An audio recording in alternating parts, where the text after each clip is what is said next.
What is up, fellas, and welcome to another special episode of Rewriting History with me, TheGoob. And this is our final episode in the mini-series of me dismantling vase debunkers. Or at least, unless you guys have any other videos to recommend, you can recommend them down in the comments. And if I think they're, a good video, I'll fact check them. But at the end of this video, I'll give conclusions and more thoughts. I'll kind of be talking more about the other two videos of NightScarabs as well, so stick around for that. And if you did miss the first two, they're linked down below in the description, along with debunking Dan's pathetic attempt at a debunk. But let's go ahead and jump into this third and final video and get to the fact checking. Let's see how NightScarabs propaganda holds up to some scrutiny. This is part 2 of our follow-up video on the unusually precise hard stone vases, supposedly from ancient Egypt. We'll discuss several issues, such as the hard stone vase count in Saqqara, questions about vase shape, and others. We won't colorize old photos if the type of stone shown in them is debated. If you want to see more videos, please like and subscribe.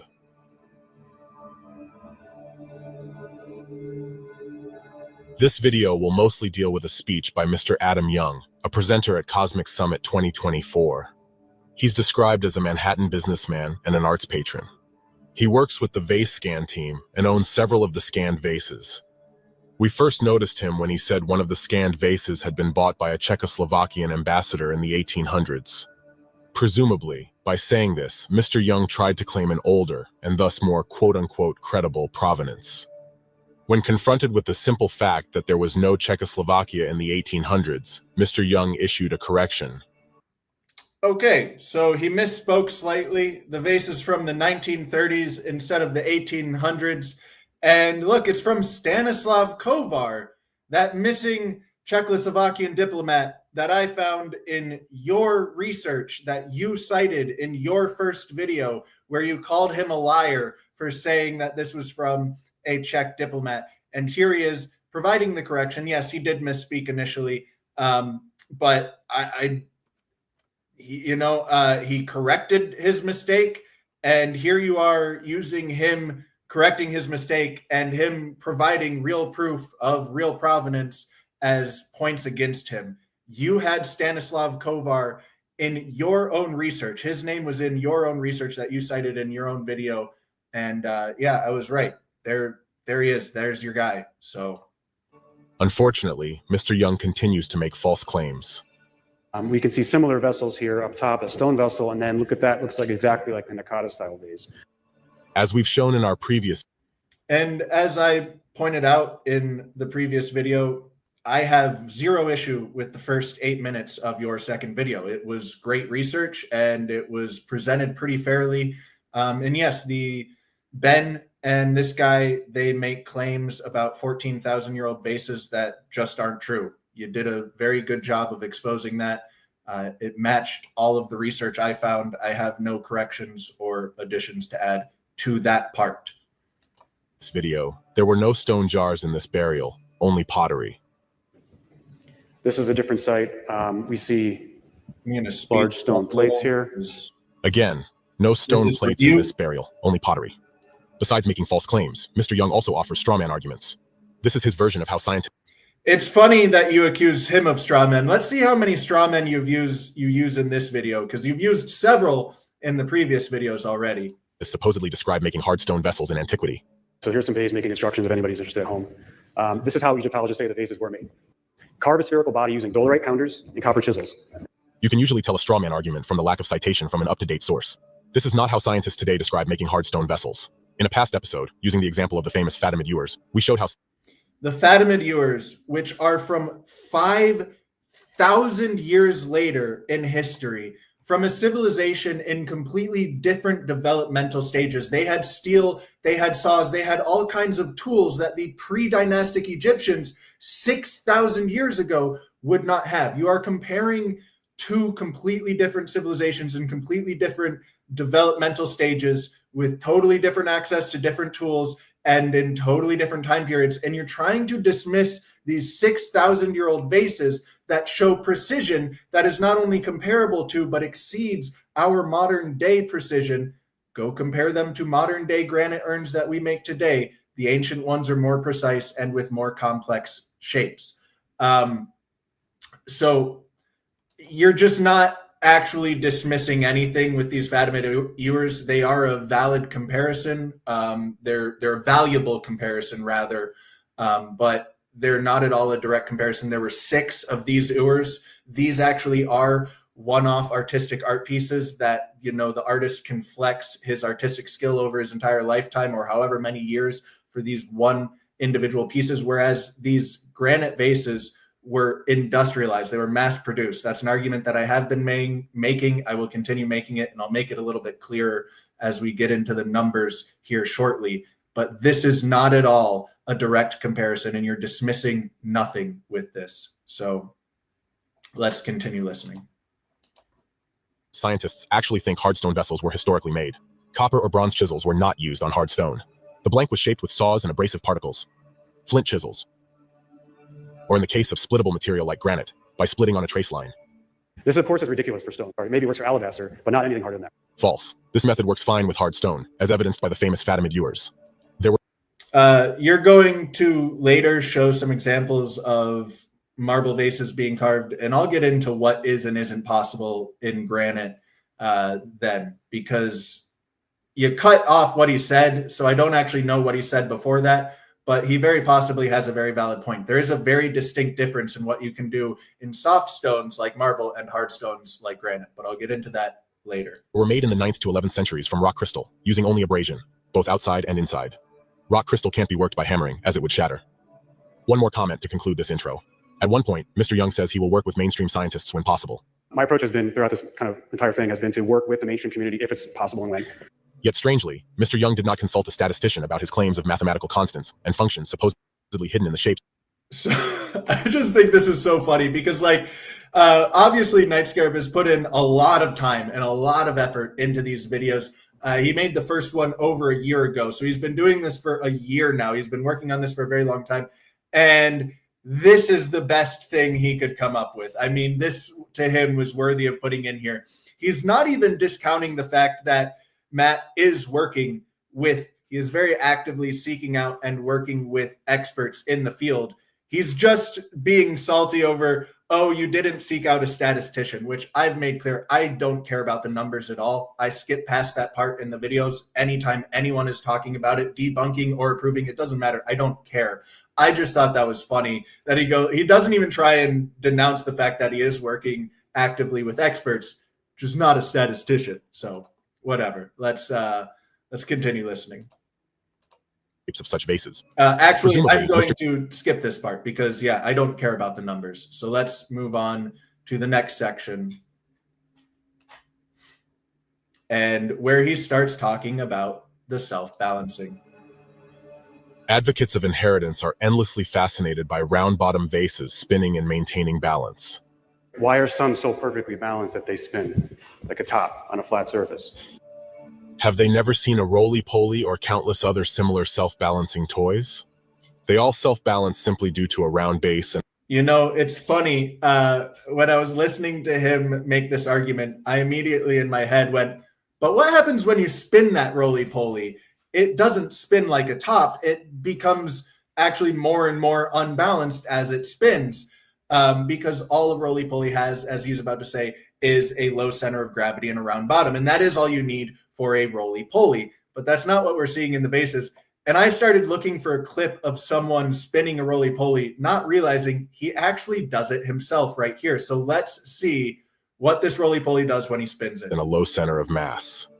Many Egyptian round-bottom vessels have a thick... His wobble was getting wider and wider and wider. It's because the roly-poly is not actually balanced. It just has that low center of gravity, like he's saying. And that is all that's needed to stand upright.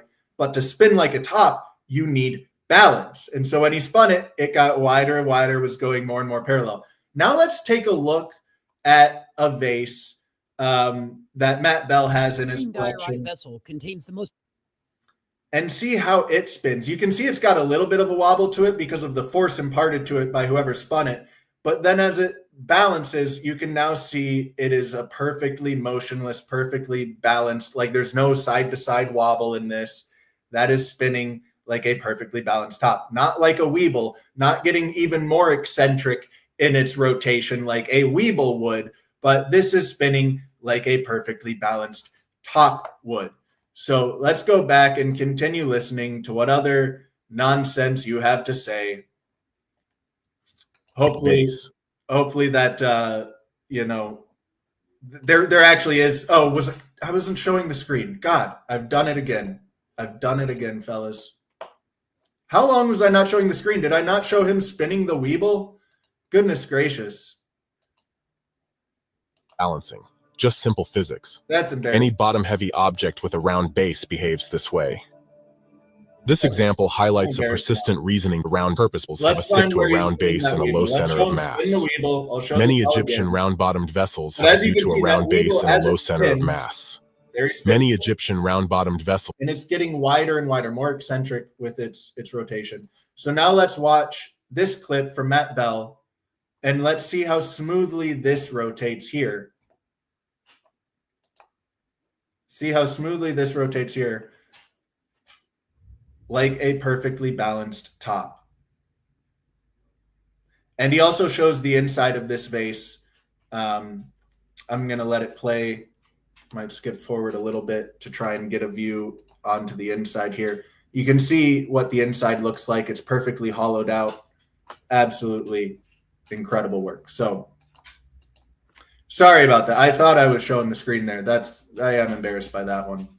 Let's continue listening. Thick base, which puts their center of mass quite low.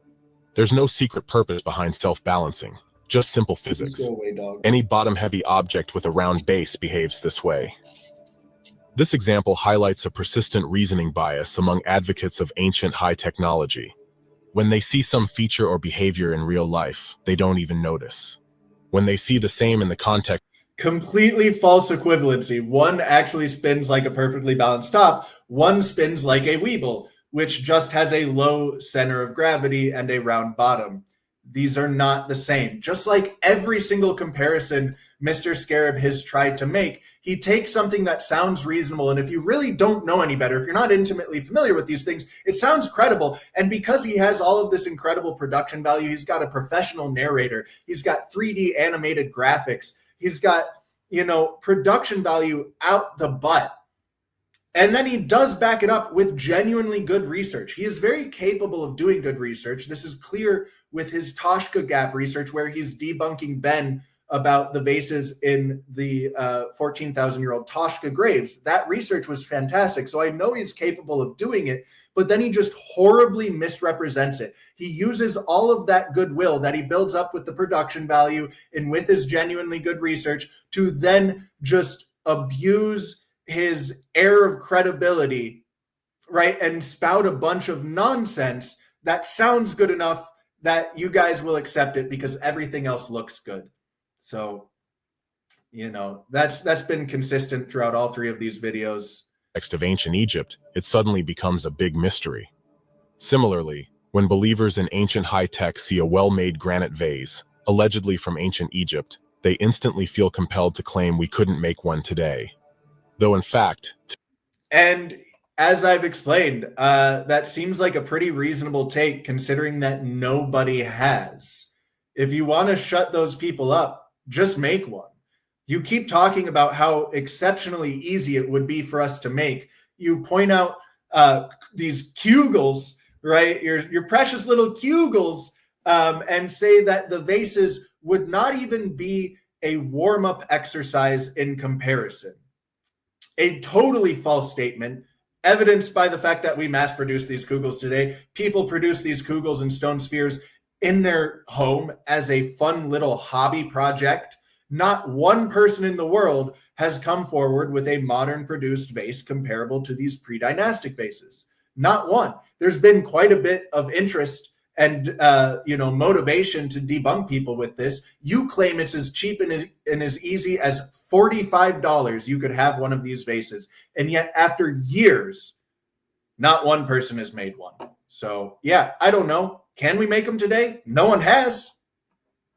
Show me the vase. Today we can make a round object in quartz that's 10,000 times better than such a vase. And you know, in your second video, we already covered this, but you bring up this big fancy word, just like you pulled up the straw man definition. You pulled up this definition of this big fancy word that essentially you were trying to call not just Ben, but all alternate historians, reductionists for only focusing on polishing, and that every single time they use the word precision, they're really referring to polishing, and that's all they ever care about, which is just a batshit insane statement to make, because the entire context you're making it in is denouncing and disregarding the vase scan project, which is measuring these vases in every single possible metric of precision imaginable, with every single possible tool imaginable, from electron microscopes to x-rays to MRIs, to literally all of it. So it's just an absolutely insane statement to make, to say that they are exclusively focusing on polishing when they refer to precision. But then it's also funny because you talk about how pointless polishing is, that beaches do it, that people do it unintentionally by rubbing statues' toes. So then immediately after talking about how useless and pointless polishing is, you bring up an example of modern day polishing as proof that we can make the vases. You don't bring up an example of a vase as proof that we can make the vases, because again, no one has done it. But polishing, which you just spent a long time talking about how pointless it is, you use now as proof of our ability to create precision, completely contradicting all of your arguments. You can't even keep your story straight. These videos are pure propaganda. Let's keep listening. By the way, speaking of making such vases today, here are two strangely different opinions by the Vase Scan team and associates. And again, you've spent a very long time on this, obviously. You've put a lot of work into this, obviously. And this is the best you can get. The level of reaching here is hilarious. This guy on the right, I don't even know his name. This guy on the right is in no way associated with the Vase Scan project. He is just some guy that Ben did a podcast with. Try not to swear too much here. Okay, so now anybody that Ben talks to, you can take the words of that person and use that against the vases. Just absolutely ridiculous levels of reaching. This guy has nothing to do with the vases. Let's see what he has to say, though. On vases that you had analyzed to super high precision levels that really showed that there's no way we could have made these granite vases in this day and age today, and yet they all came out of Egypt. So indeed, yeah. But on the other hand, one owner I've still yet to see any proof that we can make them today. Show me the proof. Show me the vase. You keep talking about how easy it is. Do it. of such vases admits one is likely a fake. I brought one for you that I think could be a modern reproduction, like a modern. So again, just the level of reaching. You're now taking the words. Let me let you finish the statement. I'm jumping the gun here. Let me unpause here. Fake. Feel this compared to all the other ones that you've picked up. Oh, it's way lighter. Right. It's polished on the inside the same way that it's polished on the outside. Oh yeah, the inside is just as smooth. Right, right. If one of such vases is likely a fake, it means faking such vases can be and is done today. Wow.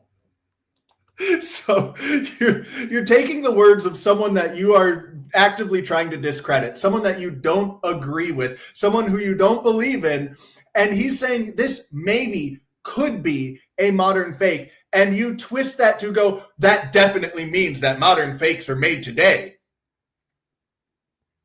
Okay, buddy. And what happened to, provenance and eyeballs aren't measuring tools? And it's like what you've taken a single statement of a possibility from someone you don't even agree with and twisted that to, now we have definitive proof that fakes are made today. Absolutely ridiculous, my guy. Absolutely ridiculous. So why say the very opposite? And then you compare it to a guy who's not even involved in the Vase Scan project. Like, this is truly getting silly. We're reaching levels of silliness here that I'm having a hard time containing my laughter. Sounds like a classic case of the left hand doesn't know what the right hand is doing. Hey, Look sorry at for that interrupting. fancy production value again. He put up that ad there, or not the ad, sorry. He put up that definition for you there. High quality production. What also baffles the inheritance defenders about the stone vases is either the lack of lids or lids which they deem to be of inadequate quality.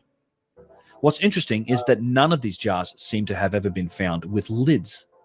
Instead, clay or pottery lids were made to seal up the jars. These clay lids are still proudly on display in the cabinets of the Egyptian Museum. One has to wonder, if you had the capability to create tens of thousands of these exquisite stone jars, why couldn't you make some lids to fit them? Point 1. If a container stores beads, amulets, or hard-shelled food, you don't necessarily need a lid. Point 2. There are many ways to close a container. I don't think I actually have much to say on this section. I will say, though, that like with the level of precision that we're seeing in these granite vases, you know, down to 10,000th of an inch, it is curious why they couldn't have made lids out of granite that would have been, you know, a hermetic seal, essentially. If you can make the vases that precise, you'd think you'd also be able to make some lids that precise. And the fact that we don't find them doesn't mean that they couldn't. It's just a curious thing as to why we don't find any lids of that nature. So yeah, I think that's a valid question. I think it's curious, but I don't think this really has too much significance on things. And the section Depending after on the this, type of he content, gets how often you into access it, and what are you protecting it from. the whole argument about how expensive these things would be to produce, which really he sums up why it's such a pointless argument in his critique of Matt Bell doing it. But his critique equally applies to him doing it. I think it's a big waste of time. I think it's pointless. I'm not even going to cover that at all. But I will skip to the end here, and we'll talk about this a little bit. He shows off some different production of different stones here, which I think is valuable. A lot of people haven't seen this stuff. I've shown, I think, these same exact clips on my own show, many of them, but I'll go ahead and play them for you guys and offer some commentary. Start small with an obsidian shot glass. Here's a granite cup. The vase scan team keeps harping on mineral boundaries in granite. Yes, granite can crack like any stone, but granite can get a mirror polish despite any mineral boundaries. Now a marble bowl. Now you going on about polish again. Who's obsessed with polish here? The stone blank is glued to the lathe mount with a powerful glue. A So skilled craft. what you see here, you see how this hard cutting edge here is just carving into this granite. You can see the granite quite literally flying off there. You saw it carving the outside, now they're carving the inside. That ability to carve like that is not possible with granite. So if marble is soft enough that if you have steel or even softer materials than steel work, but steel works great, you can put that hard steel cutting edge into the marble and it will carve it away. You can actually just gouge out parts of that marble and carve it away. You cannot do this with granite. We do not have the material science to do this with granite. Even our hardest steel is not hard enough to carve granite. You can only abrade granite. So you have to have a slurry of sand and water and then have that being pushed against the granite to slowly grind it away like sandpaper with whatever material, like your copper tube or whatever it is. But he was talking about this earlier in the video, and there are very distinct differences between what you can do in granite and what you can do in marble. You can do this in marble. You cannot do this in granite. Craftsman can carefully extract the interior of a bowl, then use it to make another one. This bowl ends up with a beautiful vein pattern at the bottom. The vessels now get bigger. This blank for a marble vase needs a chain lift. Cool stuff. Sadly, any stone can crack at any time. The workers All of that carving that you're seeing there, again, that's just not possible with granite. will try to rescue what they can. The interior gets the tube drill treatment. Then it's hollowed out to the proper shape. The crack is mended. The vase can be worked with an abrasive. This, what you're seeing here, This is what you would have to do with granite. This is how you can shape and abrade granite. You cannot carve it. You cannot cut it. You can only abrade it. So something to keep in mind. Piece on a lever, as we proposed in our ancient Egyptian lathe design. With more polishing, the vase exposes its extravagant pattern. And now a more detailed breakdown of making an artisan vase by the craftsman Max Krimmel. The raw chunk of stone is first roughed out into the basic shape of the vase. A lathe mount is then glued on. The interior is carved out mechanically, then carefully. I don't know what this has to do with the ancient Egyptian vases, which allegedly weren't even turned on a lathe. Shaped using manual tools. A series of short, angled incisions shape the interior undercut.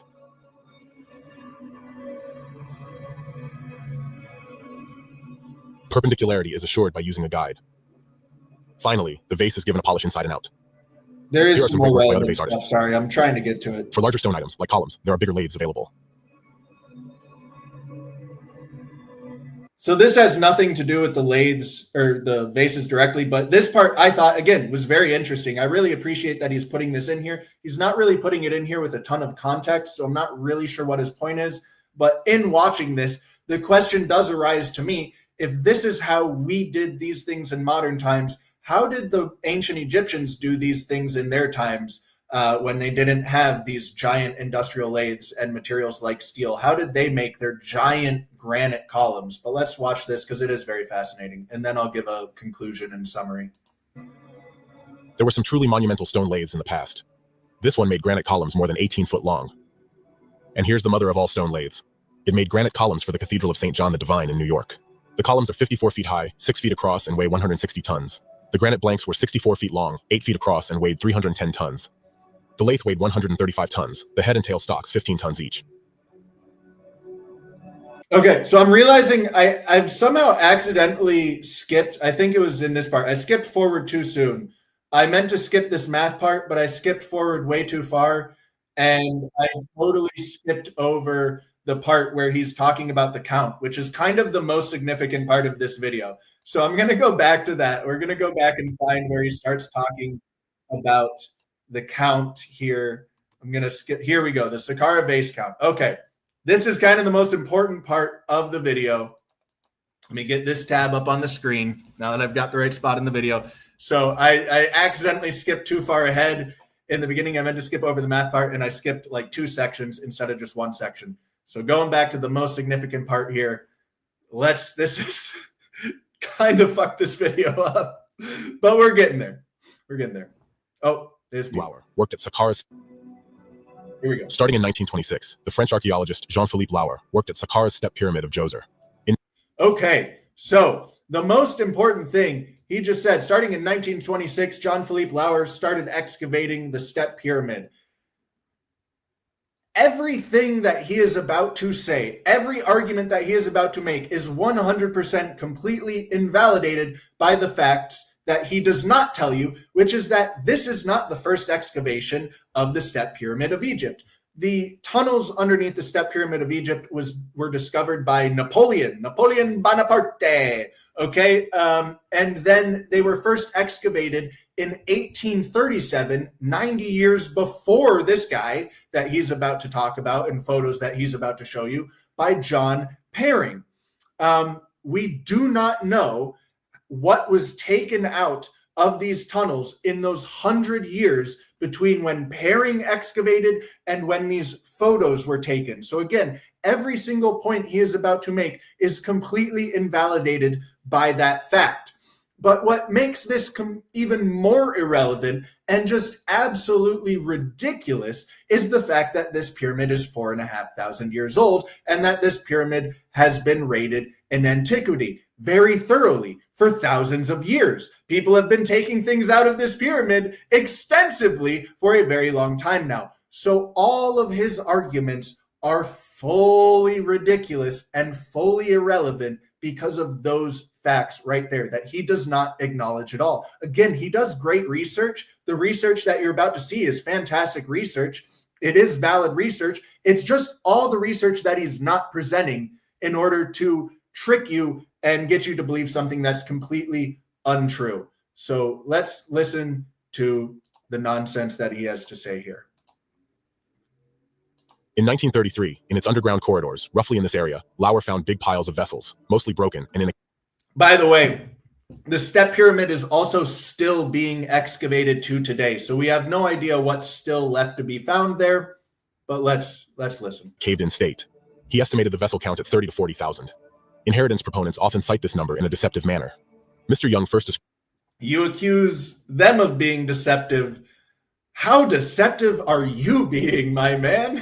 Let's talk about all these other factors, all these other people in here taking vases, taking who knows what out from the step pyramid that you don't mention at all. You try and act, you don't say this is the first excavation, but you present it very sneakily, not saying either way, to lead people just to assume that it's the first.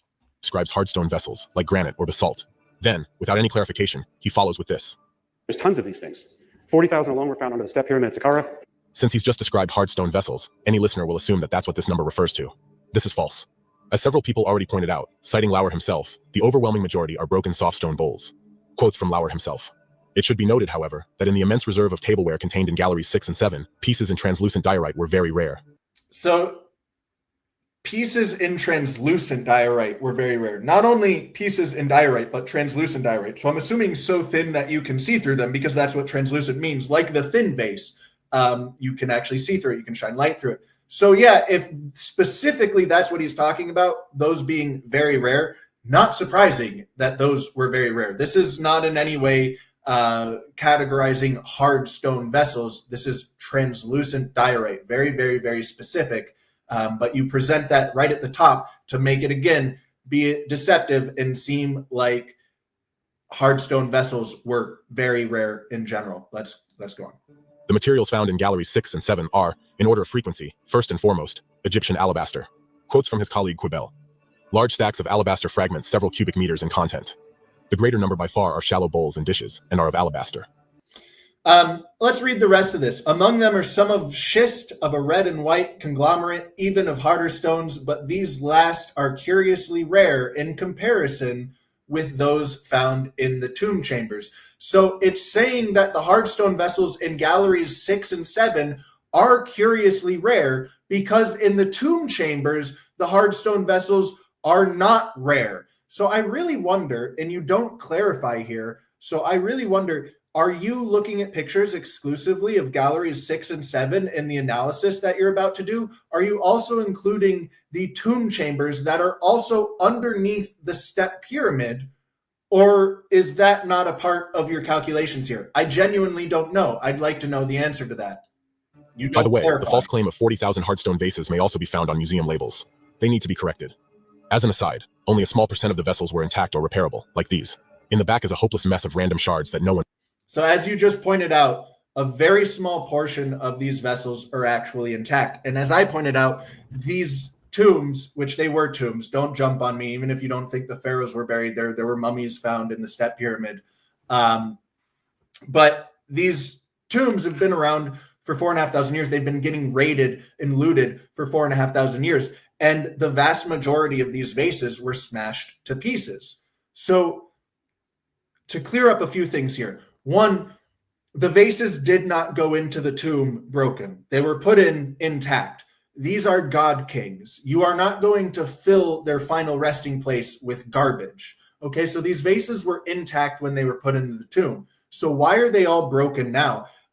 There's a couple possibilities. I don't truly know. But one, people could have been breaking the vases to try and get what was inside of them out, potentially. People could have just been trampling on the vases, just not caring about them, literally trampling them as they try to get to other potential treasures in the tomb. One thing that does seem to be pretty clear, though, is that the vases don't really seem to be the target of the looting. We have no idea how many were removed, but plenty of them were just smashed inside of the tomb. They weren't really the concern of the looters. But if we are looting vases, what vases do you think are going to disappear first? Is it going to be the soft stone vessels that have been smashed to pieces? Or is it going to be the more impressive hard stone vessels that are also less likely to be broken because they're made out of hard stone? So very, very few intact hard stone vessels were found here. That doesn't mean that very few ever existed here. It just means that those would have been taken out. After all of the other treasures are taken out of the tomb and you're left with just vases, you're not going to take the broken ones. You're not going to take the shitty alabaster ones. You're going to take the most impressive hard stone ones. And there was at least 100 years for people to do that in modern times before these photographs, and 4,500 years before that in ancient times. One wants to deal with. In one of the 4 warehouses built for the vessels, the few good ones are up front. All the boxes in the back are just shards. By the way, this mundane archaeological storeroom is probably the closest you'll ever get to that famous shot from Indiana Jones. One other quick point is that these vases were very commonly handed out as gifts to people in, slightly going back, not ancient times, but, 100 years ago, 200 years ago. These were common, just like trinkets to hand out to anybody important. An actor goes to Egypt, a politician goes to Egypt, you're anyone important, you get a vase as a gift. Just something to throw in there. Showing a giant warehouse with the Ark of the Covenant among thousands of other secret finds.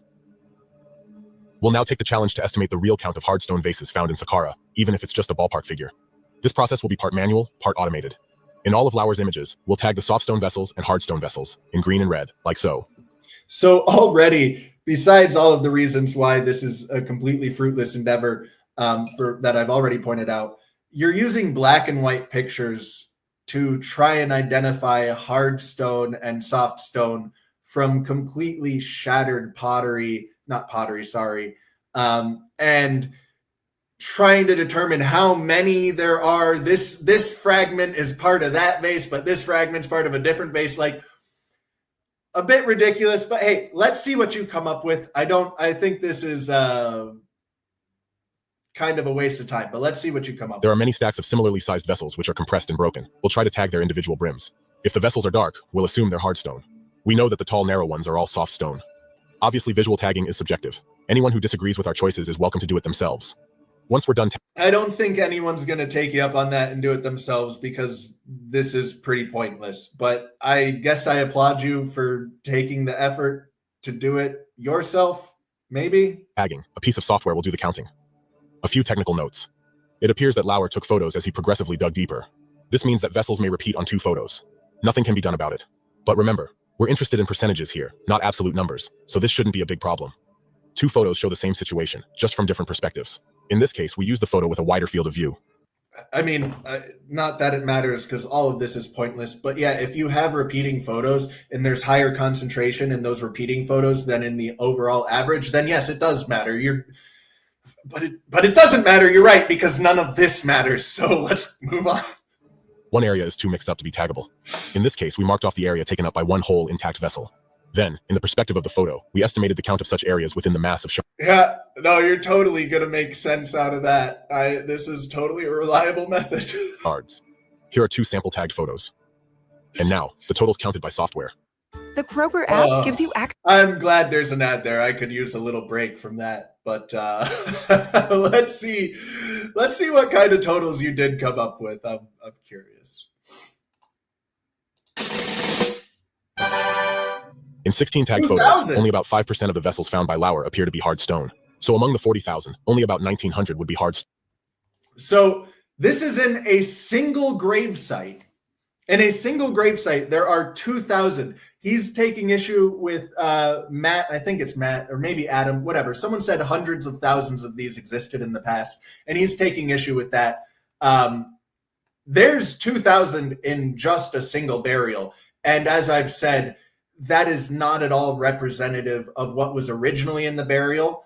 I have no idea if you actually took the burial rooms into account or just galleries 6 and 7. I have a feeling it was just galleries 6 and 7. And by the own quote that you provided, the hardstone vessels are rare in galleries 6 and 7 in comparison to the burial chambers where they are not rare. So you're not even potentially, I don't know because you didn't clarify, but very potentially, and I think likely, not even taking into account all of the hardstone vessels within this one structure. But let's see, because you get even more ridiculous, and so let's continue listening and point out just how ridiculous you get here. Stone. Of these 1,900 or so, the presentable ones are a small minority. Which makes sense, because the presentable ones would have been removed already. there have been thousands of years for people to remove them. They've already been removed. But even the 1900 or so weren't all made during Djoser's reign. Many vessels found there bear names of pharaohs going all the way back to Narmer. There are two major reasons why Djoser would have collected them all in Saqqara. One is to usurp the objects of past rulers. This doesn't seem to be the case, as names of past kings aren't scratched off or written over. More probably Djoser gathered them to protect them from looting, especially in Abydos. The inclusion of vases from past pharaohs in Saqqara lets us estimate how many hardstone vases were produced per year. Here's a simplistic back. Does it? But let's listen, because he's about to say something completely ridiculous. Listen closely. Of an envelope estimate. Let's assume that Djoser managed to collect all hardstone vases in Egypt, starting with Narmer.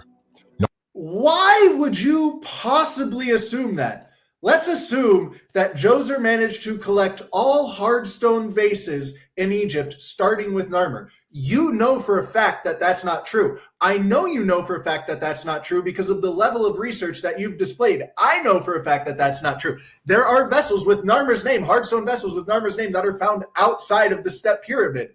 So why would you possibly assume, if you're trying to figure out the amount of stone vessels made in this 500-year time period, like you just claimed you are, why the hell are you assuming that this one burial contains the entirety of those 500 years of stone vessels? You know this is not true, but you thought you could just slip that in there real quick. No one would catch it. And you're probably right. Most people probably didn't catch that. But that is just a gross, wildly ridiculous assumption to make for the calculation that you're trying to do. So you're dealing here with a 500-year period. Let's assume your ridiculous assumption. All the vases are contained within this structure, which, again, I'm not even confident you've measured all of the vases in this structure. Did you only measure galleries 6 and 7, or did you also account for all the hardstone vessels in the burial chambers?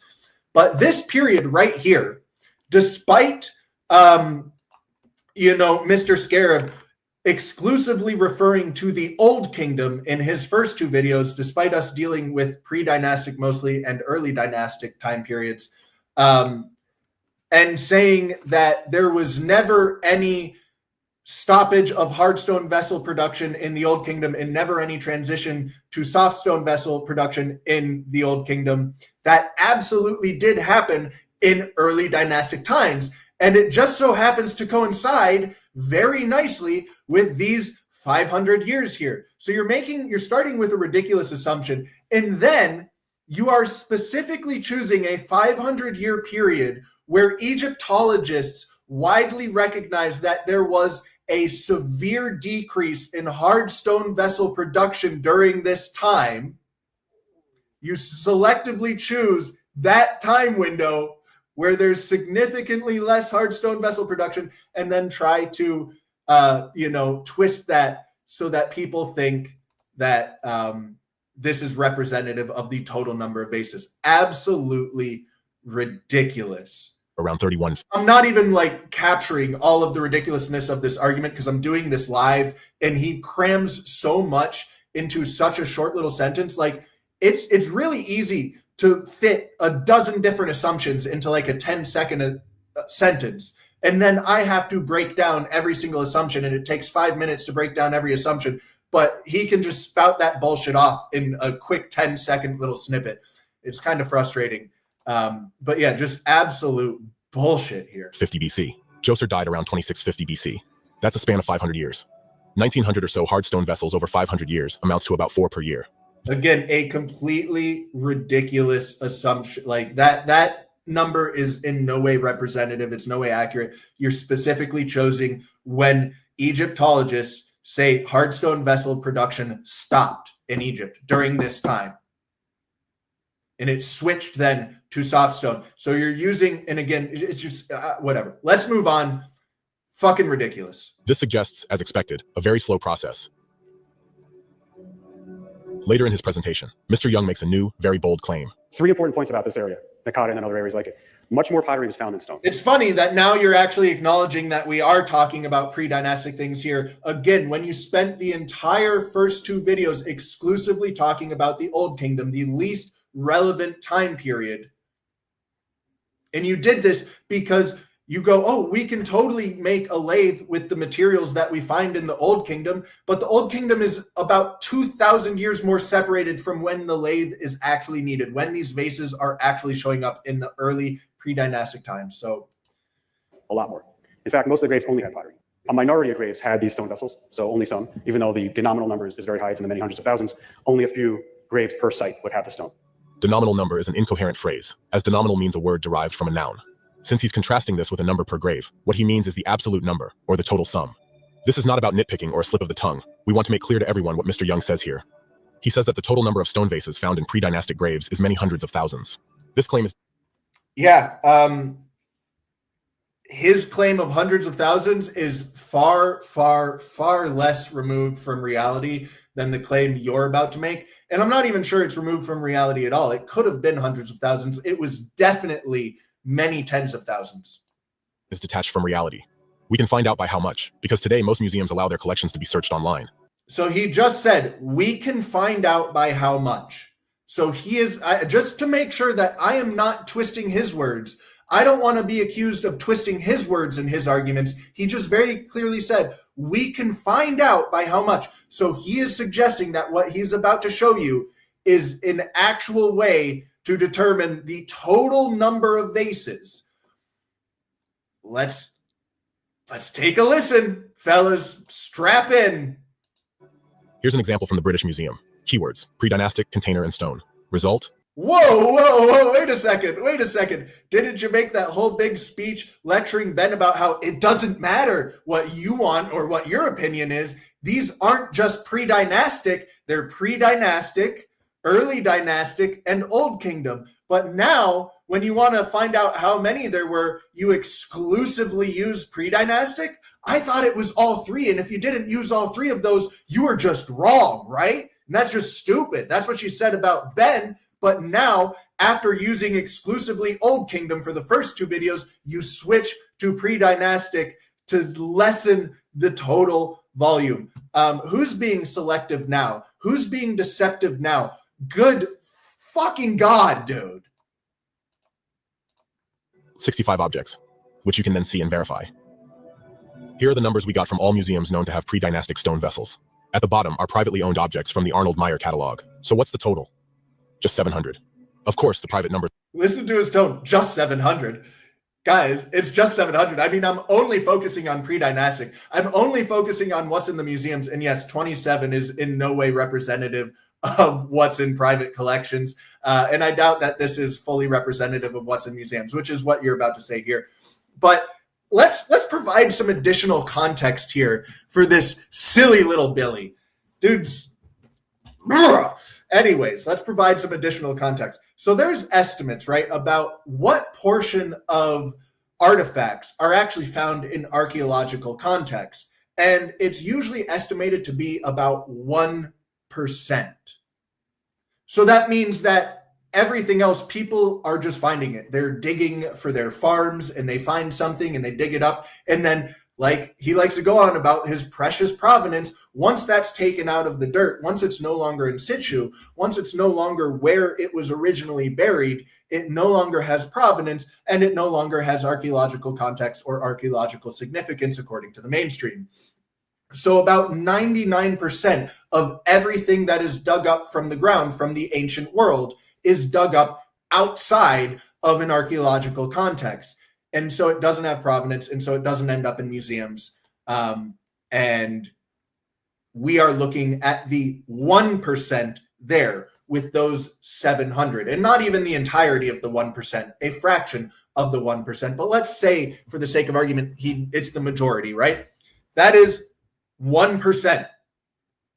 And he is trying to use that number as representative of the total vase count.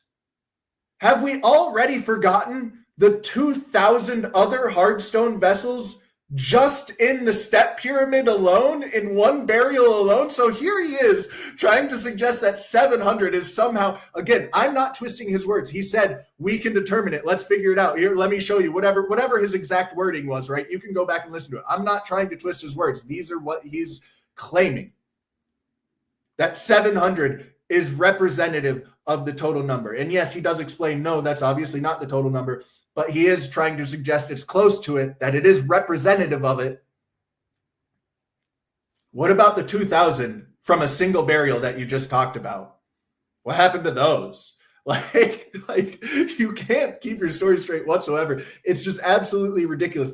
But this is 1%, roughly 1% is what you can estimate that to be. So yeah, the claim of hundreds of thousands, and this is exclusively pre-dynastic vases, not early dynastic, not late, not old kingdom, as you insisted must be included, yet you refuse to here because it hurts your argument being rather selective. Let's keep listening. Are higher than one catalog. Museum databases may have errors, and we may have missed a museum. So what's the real total? 1,000? 2,000s maybe? Given that Mr. Young said hundreds, plural, of thousands. Yeah, you're suggesting it's 2,000. Who is more detached from reality? Who is more detached from reality? Young, who's saying hundreds of thousands, who very well could be right. Go do the math on what I just said. He very well could be right. Keep in mind that 700 is just pre-dynastic. It's not including the 2,000 from Djoser's pyramid. It's not including any of the other hardstone vessels from early kingdom, from old kingdom. So,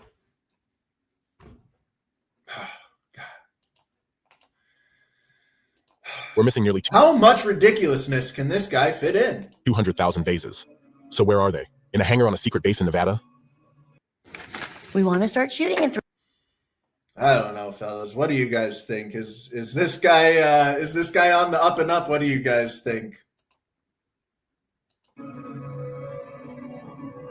Okay, and then this is the part that I again wanted to skip. So that is it. That is the entire fact check of that. But now I will go into conclusions. Going to talk about the 3 videos in general. Going to talk about the propaganda here. Why? Maybe get into a little bit of conspiracy. And I just want to clear some things up as well. Here is a tweet from Matt Bell. Despite Mr. Scarab trying to suggest that these people, actually, before I even do that, let me show you this. Hi, Night Scarab. I'm just flabbergasted with your vast effort in exposing science scammers. Thank you. And it's given a little heart by Night Scarab. So Night Scarab seems to endorse his commenters, calling them scammers. And that's very clearly Mr. Scarab's intention, is to convey the message that these guys are scammers. It couldn't be further from the truth, but that's clearly what he's trying to convey, and he clearly supports his audience taking away that message. But despite, him insisting that that's the case, let's read this tweet from Matt Bell. Hey, everybody, I want to reiterate that the goal of this is to get some museum pieces CT scanned. Let's find the truth of how these were made. So he's reiterating, he's said it before, they've been pretty clear on this from pretty early on, that they wanted to scan museum pieces that are directly tied to burial sites, which is one of the big reasons why I always thought the provenance argument was so silly. It's not that the provenance argument is silly. The provenance is obviously very important, and we do need to settle that question once or for all. And I'm very excited for them to scan those museum pieces that are directly tied to burial sites, because it will finally settle that. But the reason I thought it was kind of silly is because of the amount of focus that was put on that and the way it was used to shut down other conversation. Anytime people tried to have a conversation about these vases, people just go, oh, you're stupid, you're wasting your time, the provenance, they're not even real. Okay. Again, these people are not scammers. If they were, they wouldn't be trying to scan museum vases that are directly tied to burial sites, because when they do that, they will unravel their own scam. So it never made sense to me to call them scammers. The most open and forthcoming scientific study that I've ever seen myself, I cannot think of any scientific study that has been more forthcoming with their information than the Vase Scan Project team has been. And yeah, they would expose their own scam when they eventually do scan these vases in museums, which has been their goal from the start. So that's why I always thought it was kind of a waste of time to waste time on the provenance argument, because it's an argument that they're actively trying to settle. It's an argument that we will get an answer to shortly. Like, the answer has been on its way. So shutting down other conversation and going, oh, the provenance, that always seemed very silly to me. So that's what I meant when I was saying it's silly. But yeah, here are all the, I don't really need to read the whole tweet. The point is here that they are working and have been working on getting scans from museums. So let's see what you guys are saying. And you know what?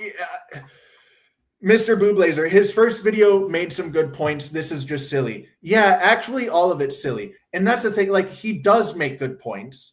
Not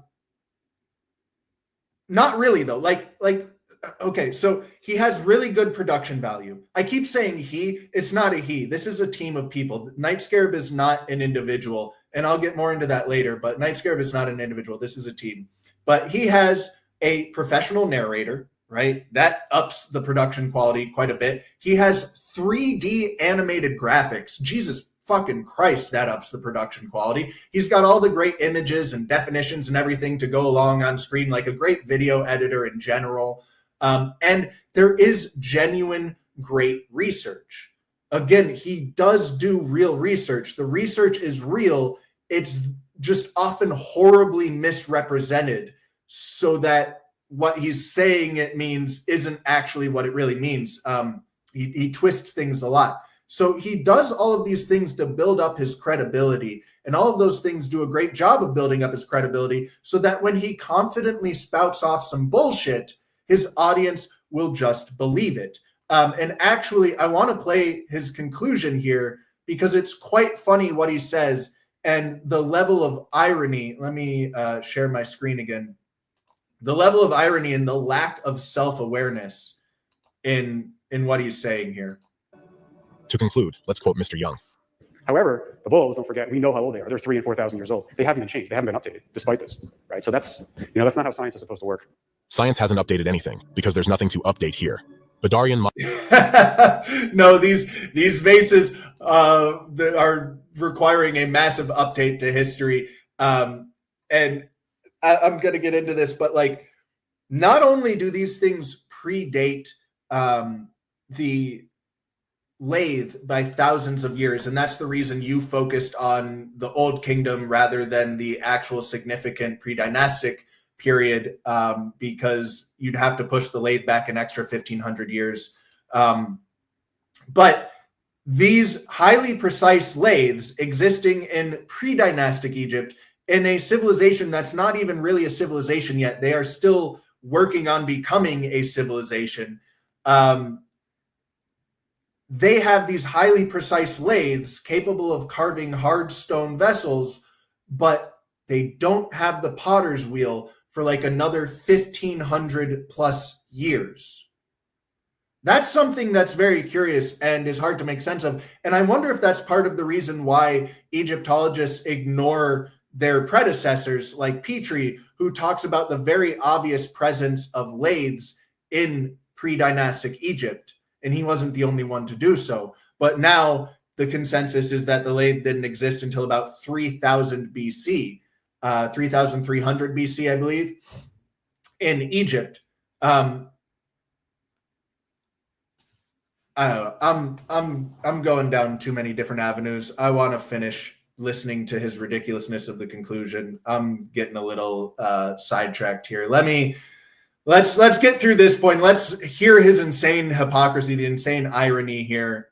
I don't know exactly, but it's in his conclusion. We're at the end here. Mahdi and Nakata remain the first cultures with stone jars in Egypt. This hasn't changed since Badarians were found in 1920s. For anything to change, Mr. Young needs to find stone jars in the Toshka Gap. Mr. Young's GDP calculations illustrate how easy it is to lecture to people eager to hear what they want to hear.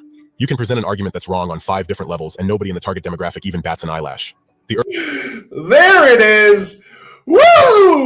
Wow, the irony of that. I want to listen to that Mr. Young's again. Let's hear GDP calculations illustrate how easy it is to lecture to people eager to hear what they want to hear. You can present an argument that's wrong on 5 different levels, and nobody in the target demographic even bats an eyelash. Yeah, that's what I'm talking about, man. So that's what he builds up this air of credibility. He does a very good job of building up his credibility so that when he says these ridiculous statements, like saying the Kugels are the vases aren't even a training exercise in comparison to the Kugels, just an outright false statement. But most people have no idea that's false. They have no experience making Kugels. They have no experience making vases. They don't have actual applicable knowledge to that question, so they have no idea that he's spouting bullshit, and he says it confidently, and he's backed up by pretty images and all this stuff that I've mentioned that boosts his production value, so it allows him to just say absolute bullshit, and his audience doesn't bat an eye. His audience says things like, like this, and things like this: a masterclass in scientific research and factual presentation. No, a masterclass in propaganda, because great propaganda mixes truth with lies. And that is exactly what Mr. Scarab is doing. He's mixing high quality research, high quality production with absolute bullshit. And it is a masterclass in propaganda. It's really, really impressive. And again, as I said, this is not an individual. This is a group of people. The level of work that's going in here, the variety of skills and mastery of skills that's required here is not only a group of people, it's a group of highly skilled people. And there is absolutely nothing on Night Scarab to be found. He has a coffee website, a Ko-Fi website, whatever. But there's absolutely nothing on social media or anywhere else. There is no Night Scarab outside of YouTube. It exists solely in YouTube. So it does beg the question, like, why is there a group that's gotten together to put out such well-made propaganda on these vases? And I honestly haven't even watched any of the other videos on the channel, so I can't really comment on the channel as a whole, but just on these vases and these videos on the vases. And I suspect that this group might have direct ties to archaeology and specifically Egyptology. And one possible explanation is that archaeologists are scared, and they should be. They are realizing that amateurs are doing their jobs better than they are. You have History for Granite, which sits in a computer chair like I do and has done more to further Egyptology in the last couple of years than any Egyptologist has by far.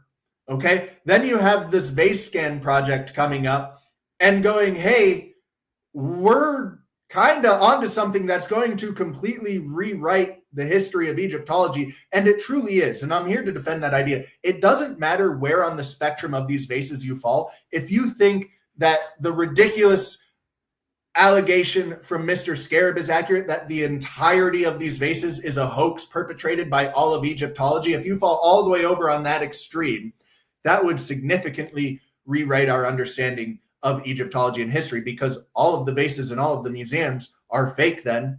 And if all of the vases in the museums are fake, calls into question all of the other artifacts in museums, a massive reevaluation of Egyptology. Or if you go all the way onto the other end of the spectrum, and these are made by alien laser beams. Obviously, either of those hugely significant, but quite literally anywhere in between on that spectrum also is hugely significant. There is not an outcome where these vases don't leave a massive impact on our understanding of Egyptology. So I really don't appreciate, people like Mr. Scarab being just so dismissive of the vases as a whole. Like, that is what this propaganda was designed to do. It was designed to get people to write off these vases mentally, to just, deem these as not even worthy of occupying space in your gray matter. They're a nothing burger. There's nothing to see here. That was the intention of this. And so why is there a group putting such great effort into putting out propaganda to get you to dismiss these vases? And it's quite possibly because the archaeologists are scared. They don't want people paying attention to this because this could overturn so much of their work. And it's egos, it's conspiracy, it's whatever, honestly, motivation you want to assign to it. This isn't new. Like, these people have been trying to cover this up for a long time. Whatever reason you want to put behind it, like I said, Petrie and many others talk about the very obvious evidence of of lathing and machine marks in pre-dynastic Egypt. So this isn't really new being brought up by the VaseScan project team. It's just more accurate measurements, more precise measurements, harder to argue with measurements, right? You had Petrie saying these same things 100 plus years ago, but now you have, or maybe it wasn't 100 plus years ago, but whatever. But now you have the VaseScan team coming in with actual irrefutable proof with hard numbers and measurements. I'm going to open up the lines. I am going to open up the lines. Let's open them up. If anyone wants to call in, there's the link in chat.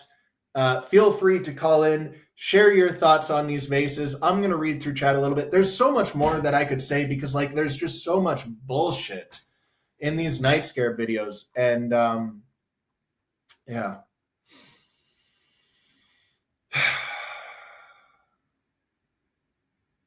Did you guys like the thumbnail I made? Night Scarab gives very little to work with thumbnails. It's like he's got nothing. I don't know what he looks like. Even like his profile picture and stuff, there's very little to work with. So I made him a dung beetle, and I thought that was pretty good. But yeah, I would, if it truly is as easy as Mr. Scarab is suggesting, then I definitely will craft my own vase. But let's let someone else do it and demonstrate just how easy it is, and then I'll follow in their footsteps.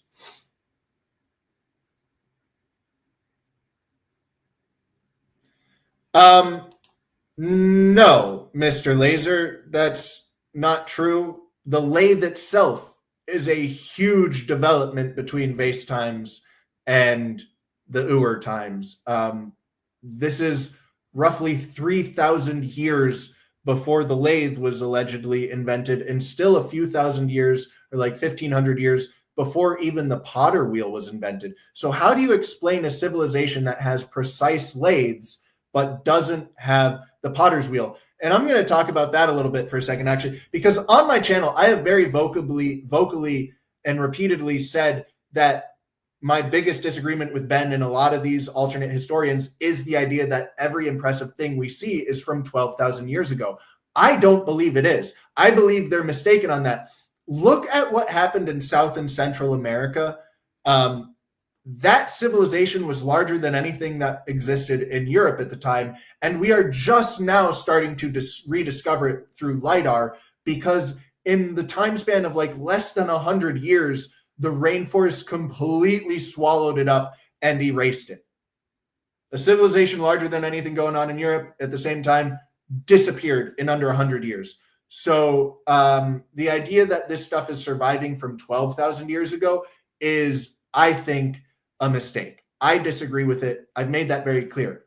Having said that, in doing research for these videos and really going in depth into the research for these vases, I actually am closer to thinking that that might be a real possibility for these vases than I ever have been before. Again, how do you explain a civilization that has precision lathes but doesn't even have the potter's wheel for another 1,500, 2,000 years? That is a huge discrepancy that needs explained. If these vases are legitimate, which it is possible they're not, but we should get that answer soon. They are working on getting into the Petrie Museum and other museums and scanning vases directly tied to grave sites, right? But yeah, that's a really big problem to reconcile. A civilization not only having lathes, but precision lathes that exceed the precision of what we do in granite today. We make granite vases today that are less precise and less impressive in general than what we're finding in these pre-dynastic vases. And this is existing in a time period over 1,500 years removed from the potter's wheel. That's not the only discrepancy. there's a lot of things that I was looking at. The fact that you see the most abundant amount of these vases around the Nikeda 2 period before, and the explanation is because they didn't have social stratification yet. So you see like the highest quantities of these vases in a civilization so primitive that they don't understand wealth. And then in later time periods, as the civilization continues to develop, you see overall decreasing quantities. There's a lot of things that don't add up. And honestly, the idea of inheritance might explain some of this stuff. So I'm not pushing that idea. I'm not suggesting it as the case, but yeah, maybe it should be considered. I'm considering it more than I was before. Feel free to call in, fellas. That is my chicken alarm. I have an alarm that goes off during sunset whenever the sun goes down. So I know to go outside and lock my chickens up so they don't get eaten by foxes. So I'm going to have to do that here soon.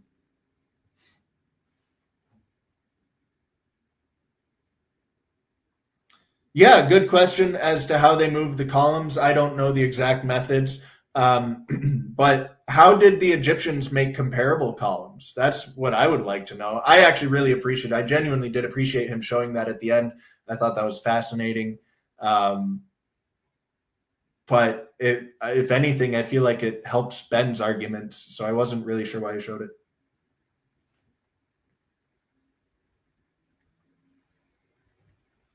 All right. Well, if no one wants to call in, like I said, I could continue picking apart his arguments and his inconsistencies and everything for a very long time because there is just so much to pick apart.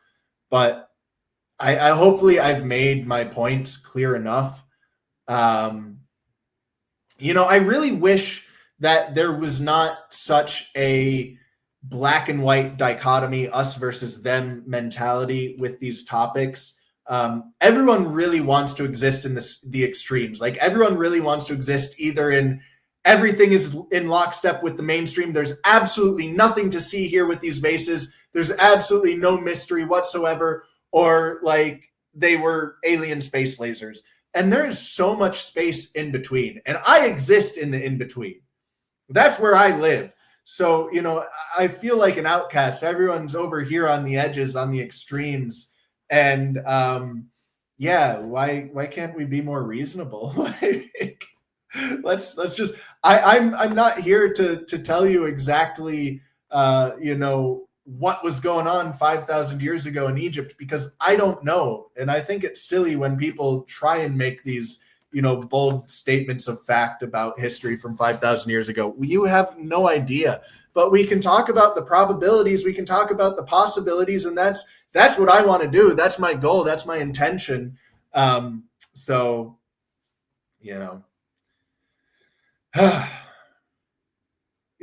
Fodi, Marcel Fodi is going to be on next weekend. So next Sunday, I'm going to have Marcel Fodi on, the fake granite guy, the melting granite guy.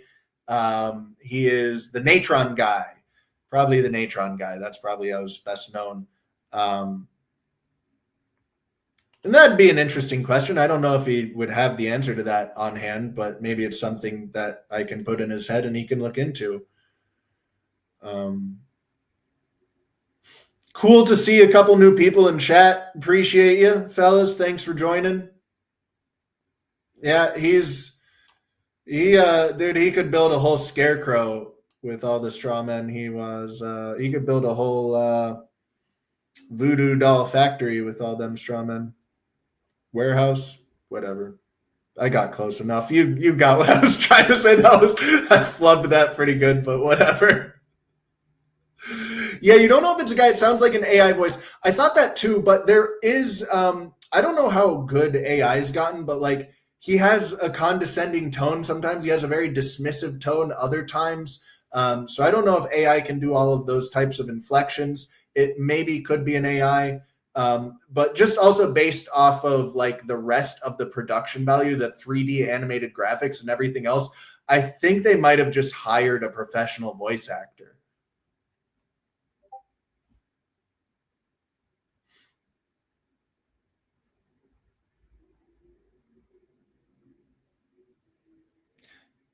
Yeah, Yeah, a little semantically there. And again, it's not that I really have a problem with him making those semantics arguments.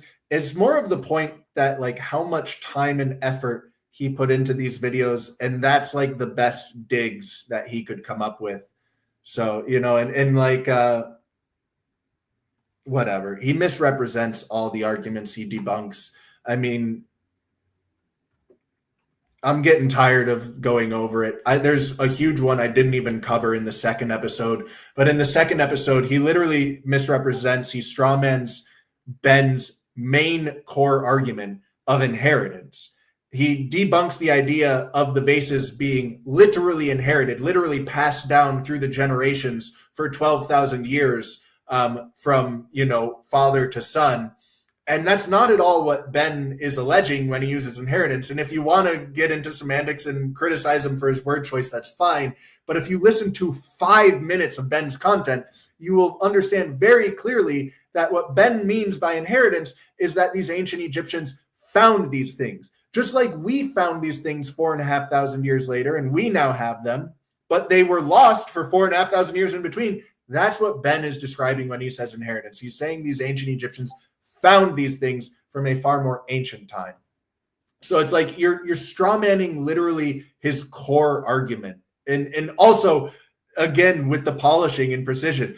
Ancient historians, alternate historians exclusively only focus on polishing. They never care about precision whatsoever. Like you're debunking the idea of the vase scan project where they are measuring every possible metric of precision. It's just so ridiculous.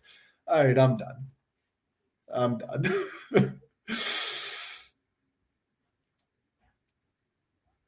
Yes, that is a big number, and it's more than that. As I just pointed, as I highlighted, very like there's the 2,000 just in Djoser's tomb alone. But sorry, I need to figure out how to silence Discord on this computer. I don't know if you guys can hear it beeping at me, but I can, and hopefully that's not too annoying for you guys. Yes. Absolutely. That's the thing. They did make some good points. For example, the Toshka gap. Okay. So when he's arguing against the false claims that Ben made about the 14,000-year-old vases, he actually did make some very good points there. They aren't actually relevant to the real issue of the vases. They do nothing to debunk the vases themselves or the validity of the vases themselves. It is a good example of Ben saying something untrue. So they occasionally do make some good points. It's just that none of their good points actually have any relevance directly to the vases. They dismiss nothing of the mystery of the vases. So yeah, I agree with you. They're using, and they're not even using technicalities. They're using straw men. They're using misrepresentations. They're using just outright lies, you know. It's not good. It's no bueno. But I mean, the videos are fantastic. The videos are great. They're great propaganda. They're very, very high quality propaganda. They're just terrible if you actually want to get to the truth. They're going to mislead you completely.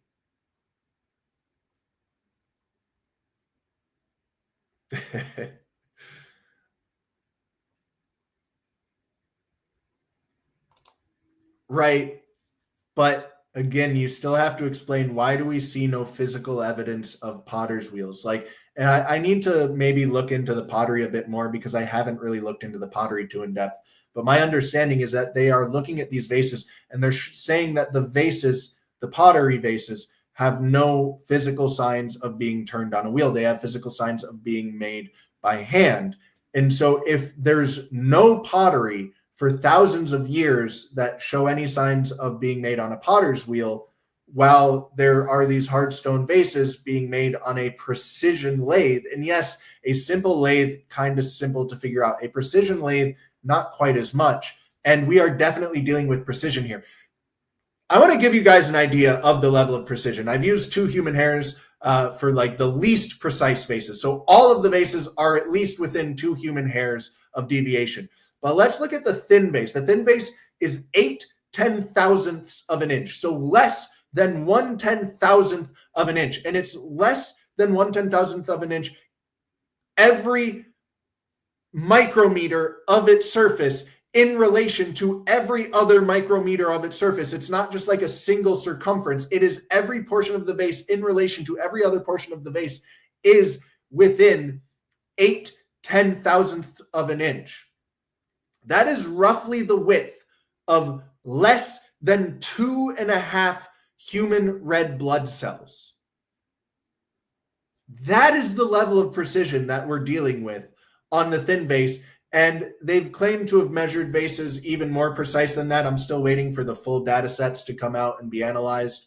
But they are making some truly ridiculous claims. But the thing is, their previous ridiculous claims have been proven true so far. So, you know, they're talking about in microns and even fractions of microns levels of precision here. A human red blood cell is, I think, 6 microns. They're talking about fractions of microns. So, you know, again, I want to wait for those things to be a little bit more confirmed. But their previous claims that sounded ridiculous have been shown to be true. So we're talking about some really crazy levels of precision here.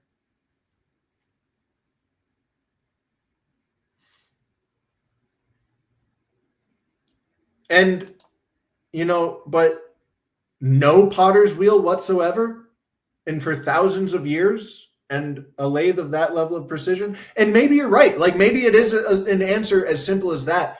But these are the types of questions that we have to address. And these are the types of things we have to work on figuring out. And what we should be working on figuring out, rather than trying to dismiss this as nothing, to dismiss this as don't waste your time, there's nothing to see here, you know, a lathe being invented 3,000 years before it was supposed to be. That's no big deal. Like, no, these are big deals. These are introducing new questions and they need to be addressed. And it, you know, could be as something as simple as that. I don't know. We need to figure that out. Yeah, I do want to do an after show. I wanted to do it on Rumble, actually, because I was going to be talking about the CEO that got shot, and I don't know how sensitive YouTube is. It's going to be unlisted or private or whatever, so maybe I'll get away with it. But I can't stream on Rumble because I don't have 5 followers yet. So maybe if you guys, if you can follow me on Rumble, maybe I could stream it on there. But I don't know. We'll see. I do want to do an after show, though. Join the Patreon to get in on the after show. I'm also going to be sharing a UFO story, a very, very interesting UFO story. I'll tell a quick one right now. So when I was a kid, in a Boy Scout camp, some dads decided to tie some glow sticks to some helium balloons. And I tell you, every single kid in that camp was absolutely convinced. Every one of us would have bet our lives in that moment that we were witnessing real, legitimate aliens. So since that experience, I don't necessarily put so much weight into just seeing a light in the sky, but I saw a hell of a lot more than just a light in the sky. And I'm going to be telling that story in the Patreon. So sign up if you want to hear that.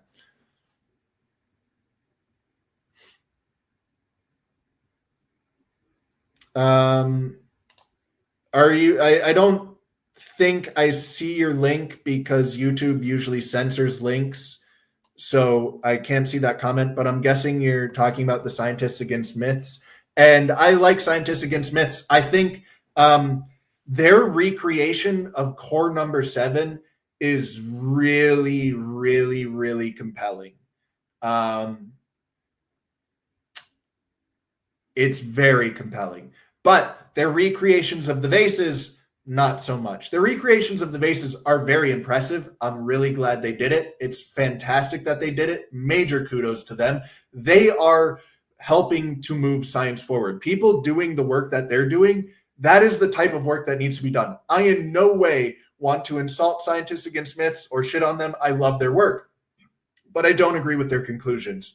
The levels of precision that I was talking about earlier, those are simply not achievable by hand tools. Again, it's not just like a specific circumference. We are talking about the entire surface of the vase, every single curve, every single part of it, perfect.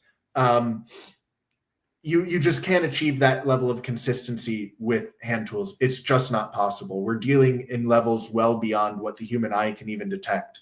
So